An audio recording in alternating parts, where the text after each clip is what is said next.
বেরোলাম একটুখানি ঘুরতে। অনেক দিন পর বেরোনো হচ্ছে, অনেক দিন পর না, কি ঝুট বলছি আমি খুব ঘুরতে ভালোবাসি। তো বাপের বাড়ি এসছি, একটুখানি বেরোলাম বোনদের সাথে, একটু বেরিয়ে পড়লাম। তাহলে তুই যে ইয়েতে যাওয়ার সময়, গঙ্গা যাওয়ার সময় ছবি তুললি ফোটে আছে, ওই চশমাটাও সুন্দর।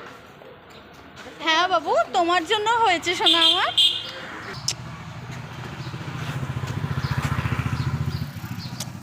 এই বললাম ফাটাফাটি।